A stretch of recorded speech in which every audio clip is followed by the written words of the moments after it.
योगिनाम अपि सर्वेषां मद्गते नान्तरात्मना श्रद्धावान भजते जो मां समयुक्त तमो मतः। योगियों में से जो सबसे श्रेष्ठ है, मतलब इधर उधर का भावधारा नहीं लेकर केवल ही जो कि अभ्यास में लगे गए। क्यों? उद्देश्य क्या है? जन्म जन्म का जो संस्कार राशि हमारे मन को घेर के रखा है, मन को विषय के ओर बार बार खींच रहा है, मन को वो अपनी इच्छा पूर्ण करने के लिए ही दबा डालते हैं, उनको जबरन ले जा रहे हैं। तो उसी को हटाने के लिए जिन्होंने क्रिया योग का अभ्यास कर करके अपने मन को संतुलित बना लिया है, जिससे वो नहीं भटक जाए। जन्म जैसे राम जी, आपने संगीत सुना है ना, राम जी जीव जगत को सिखाने के लिए क्या कहा? उन्होंने सीता माई जंगल में आई है, जंगल में रह रही है, थी तो राजवाड़े में, राजा का पुत्र वधू है, सोने का हीरा मोती से जड़े हुए गले के हमें हार, चरण का नूपुर सोने का, मस्तक में मुकुट, राज रानी जैसे उनको श्रृंगार करके राजवाड़ी में रहने के लिए राजा ने रखा था। तो ये वनवास जब आई है तो सोने के लिए क्या जरूरत है? अगर मन को उन्होंने थोड़ी सी कब्जे में ले लेते, तो मन को काबू कर लेते, तो इतना बड़ा अनर्थ नहीं हो पाता। किंतु उन्होंने प्रेरित किया अपने पति को कि तुम जाओ। तो पति ने भी अपनी थोड़ी सी समझ नहीं समझे, यार सोने का हरिण थोड़ी होता है, मैं क्यों दौड़ रहा हूं। एक राजा थे, बड़े भारी विद्वान थे, उन्होंने शिकार खेलने के लिए जंगल में गए और जंगल में जाकर उन्होंने व्यासदेव जी से मिले। उनके दर्शन से व्यासदेव जी प्रसन्न हो गए, राजा भी प्रसन्न हो गए। व्यासदेव जी के वहां पर उन्हें सेवा किया। सेवा किया मतलब क्या है? सेवा किया मतलब केवल पैर दबाना है नहीं, सेवा कर दिया। फूल का बगीचा है, अपनी खेती है, अपनी गौशाला है, माने राजवाड़े में बाबा जी के वहां पर भक्त लोग आ रहे हैं, ये सारे उनने उनको सभी के साथ जो जैसे बाहर पड़ा है क्या ना सबल, आप उनको उठा के उसको धो के जगह पर रख दिया, जिससे वो जंग ना लग जाए। वो उनका ही पूजा है। मान लीजिए बाहर लकड़ी पड़ा है, वर्षा हो रहा है, अपनी लकड़ी को नहीं उठाया, तो वर्षा में आप भोजन कहाँ से बनाएंगे? तो यही सेवा, तरह तरह की सेवा, एक प्रकार के नहीं, केवल चरण दबाना और ध्यान करने के लिए बैठ जाना, ये भी नहीं है। जो बाहरी भी गए वो भी। तो राजा ने जब इस प्रकार उनका व्यवहार से, वचन से, तो व्यासदेव जी प्रसन्न हो गए। बहुत प्रसन्न होके उनको प्राणियों ने, दूसरे प्राणियों ने जो बातचीत करता है वो क्या कहता है, इसको जानने के लिए उनने विद्या सीख लिया, उनको सिखा दिया। जैसे कुत्ता क्या घेव घेव करता है, क्या कहता है, जैसे चिड़िया चू चू कर रहा है, क्या कहता है, इस प्रकार सारे विद्या को उनने जानकार हो गए। तो आ गए राजवाड़े में।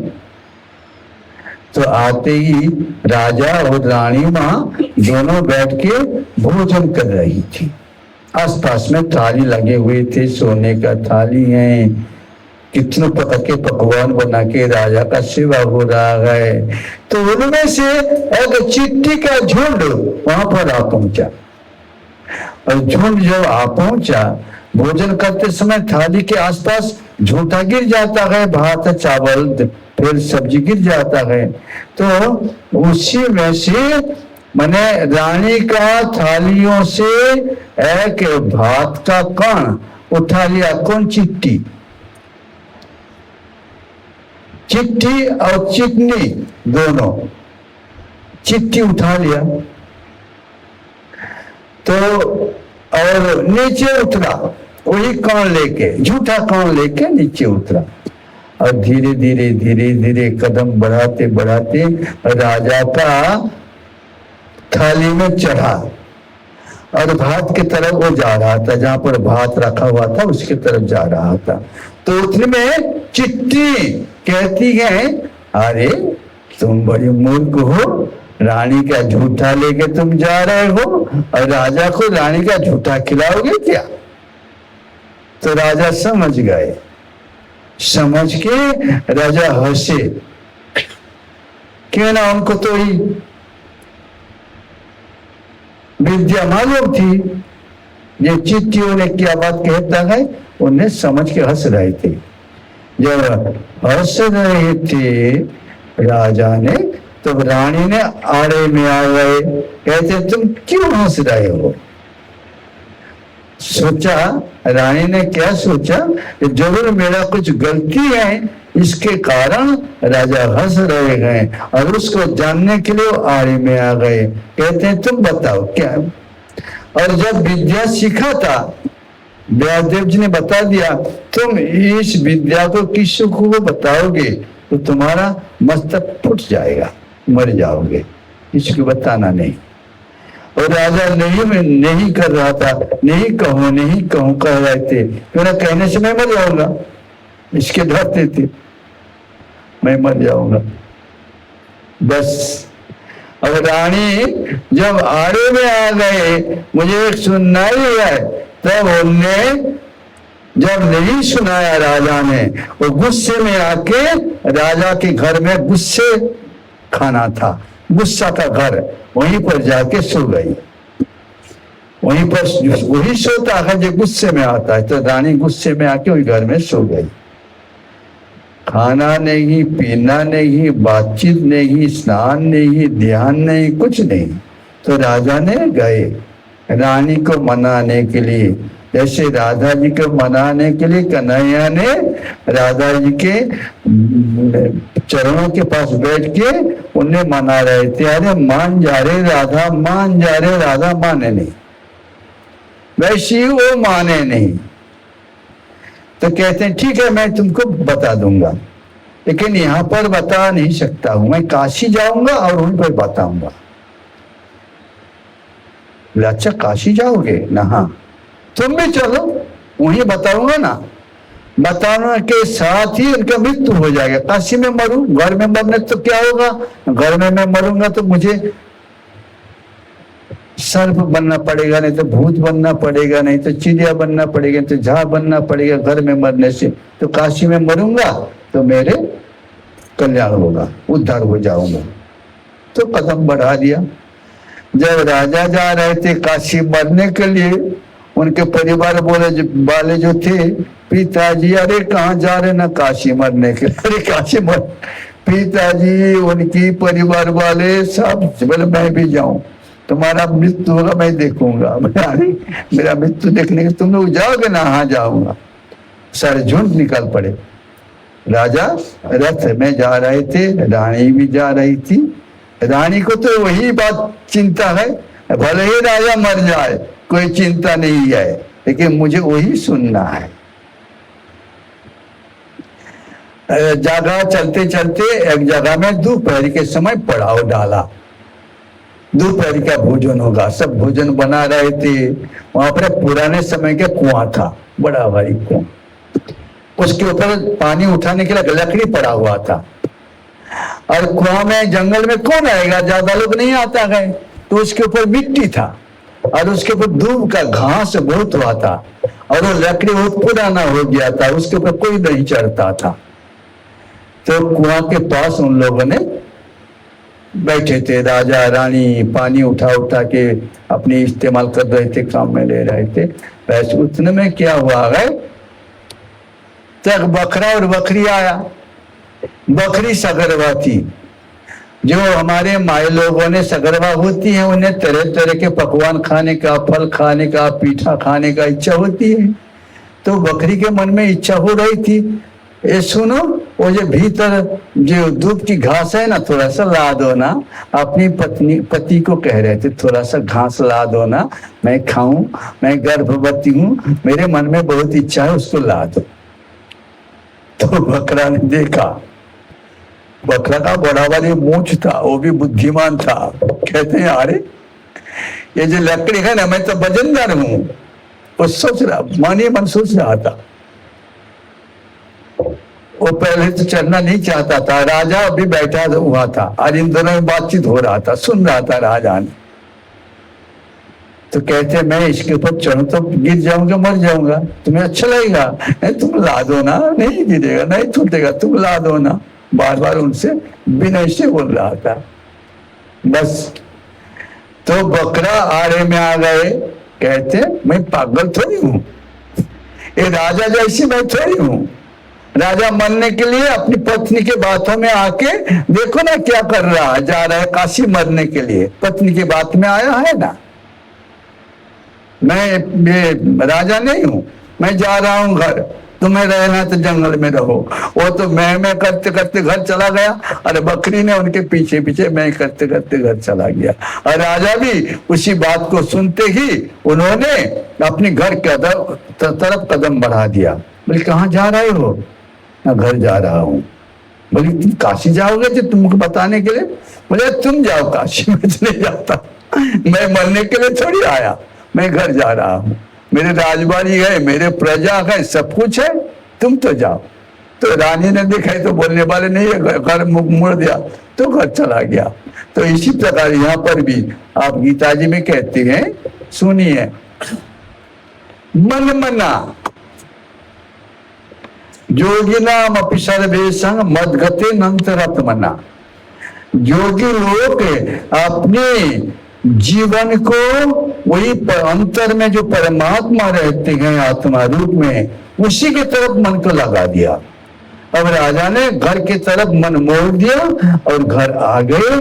क्यों ना, मैं जब तक जीऊंगा प्रजाओं का पालन होगा, जगतवासी का हित होगा, सभी का भला मैं करूंगा और अंत में परम धाम में जाऊंगा। वो कौन क्या होता है ना? श्रद्धावान जो है। श्रद्धावान क्या करता है ना? भजन करता है और मेरे साथ जुड़ के रहता है। जैसे बच्चा अपनी माता जी का हाथ पकड़ के ही चलता है कि ना मैं हाथ छोड़ दो तो मैं गिर जाऊंगा, मेरे पैर टूटेगा, नहीं तो मुंह टूटेगा। और वही युक्ततम है, वही मेरा मत है। और आज श्रवण करेंगे ज्ञान विज्ञान योग। ज्ञान होता है जो जन्म लेता है उसका मृत्यु होगा ही, और संसार नाशवान है, इसके प्रति विमुग्ध नहीं होना ही चाहिए। और विज्ञान किसको कहता है ना? अपने शरीर क्या है, शरीर में कौन रहते हैं, आत्मा क्या है, परमात्मा क्या है, योग क्या है, सारे विषय में जानना का ही एक विज्ञान है। विशेष रूप से ज्ञान प्राप्त करना, ये सारे विद्याओं का जान लिया।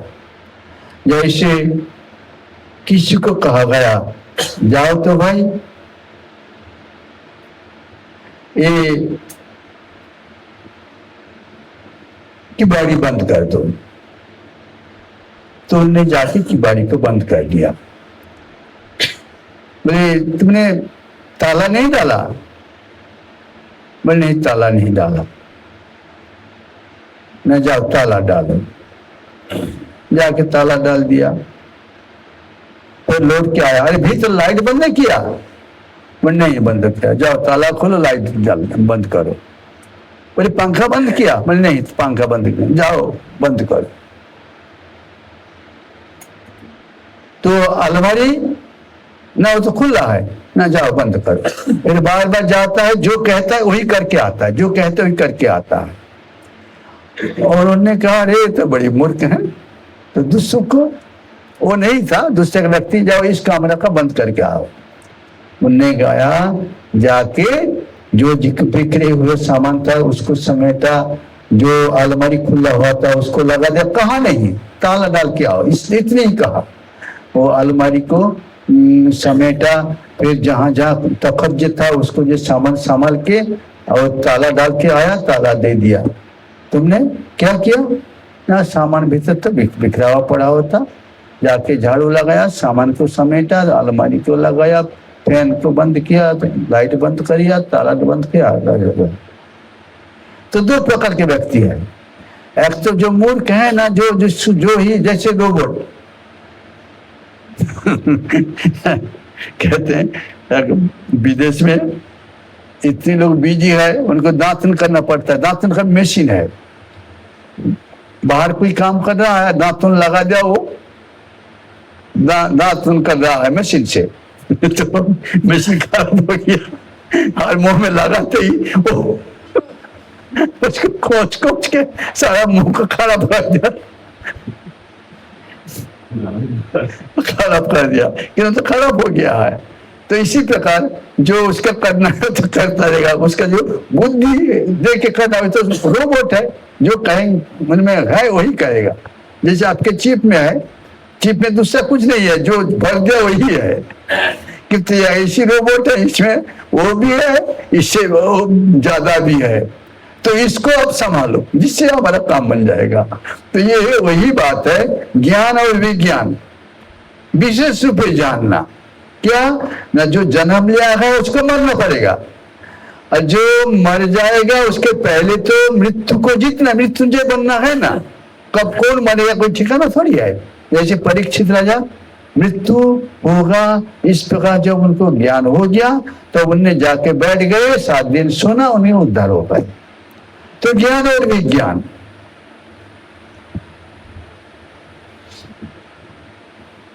अब श्री भगवान उवाच मरण मोक्षाय, जन्म लेना मर जाना, और जन्म लेने के बाद ही जरा उनको घेरता है।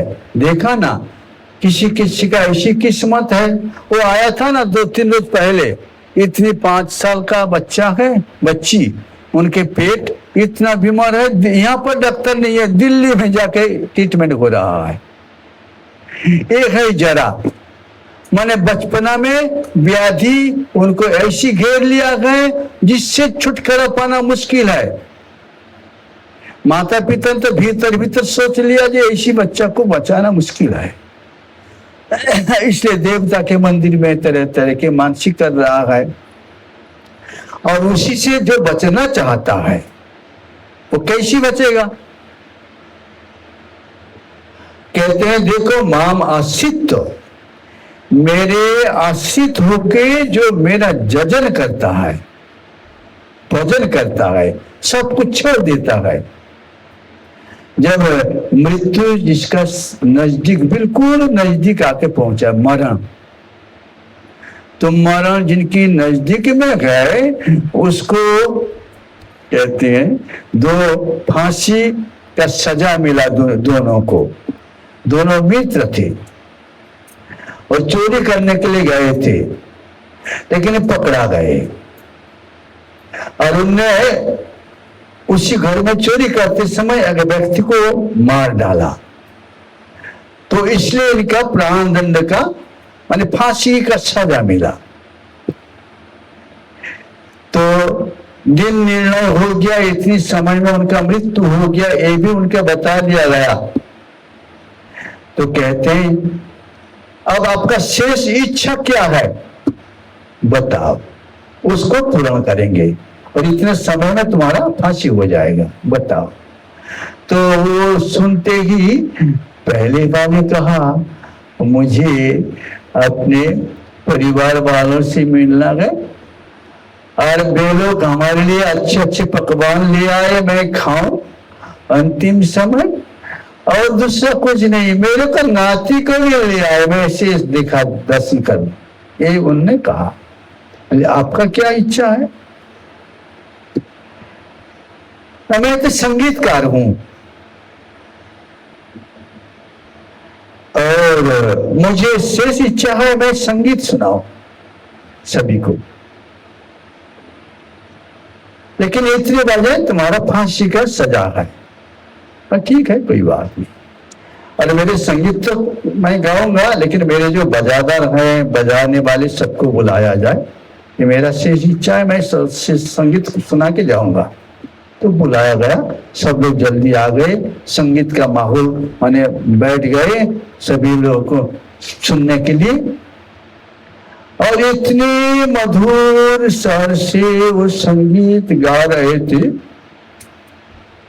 जो वहां पर सभा स्थल पर जितने भी लोग विराजमान थे, सभी लोग द्रवित हो उठा, सभी लोग रोने लगे, जैसी प्रेम का वर्षा वहां पर बरस रहा था।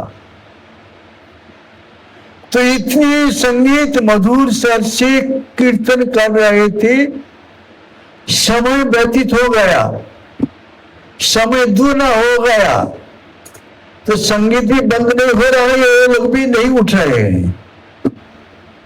तब जो जज थे उनने कहा, ये भैया तुम्हारा मृत्यु दंड हम नहीं दे सकते हैं, इतने बड़े कलाकार को मैं मृत्यु दंड दूंगा तो मेरे अपराध होगा, तुम जाओ, तुम्हें मुक्त कर दिया जाओ। और जो दूसरा था उनको दंड दे दिया। तो इसी प्रकार जो जानता है मेरा मृत्यु होगा, तो उनके पास न मृत्यु न शंका न में जाति भेदा, पिता नोइब में नोइब माता न जन्म, न बंधुर न मित्रम गुरुर नोइब शिष्य, चिदानंद रूप शिवोहम शिवोयहम। वही केवल आत्म तत्व को अपने हृदय में अनुभव करके ही उनमें ही समा जाते हैं।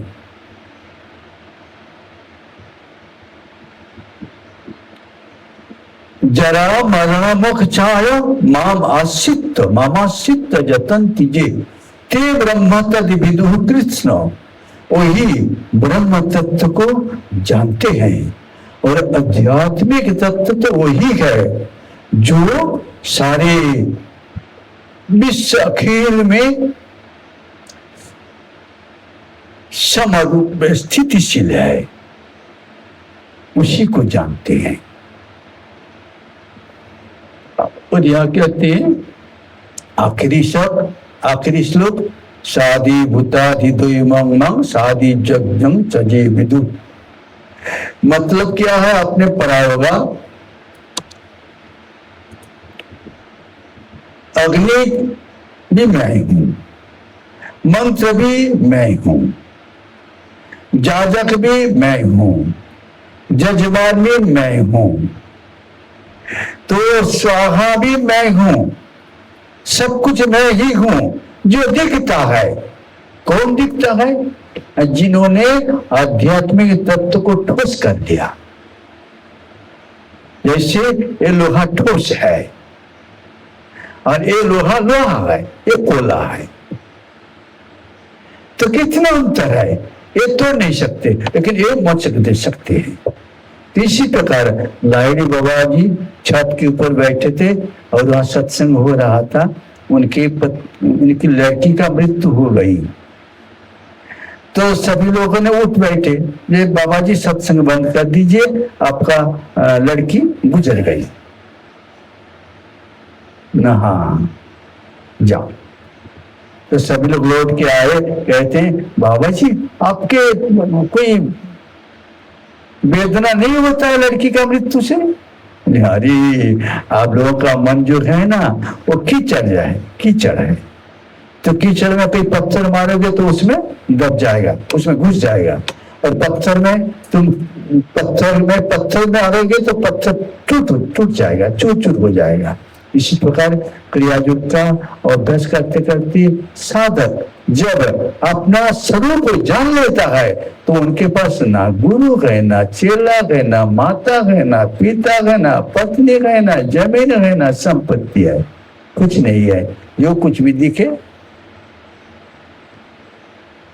वही आत्मा राम ही है। तेरा तुझको अर्पण क्या लगे मेरा।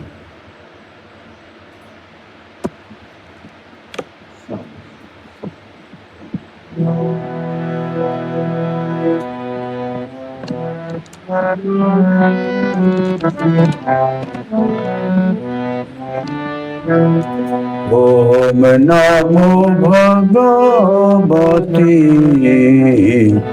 वासुदेवाय। ओम नमो भगवते वासुदेवाय।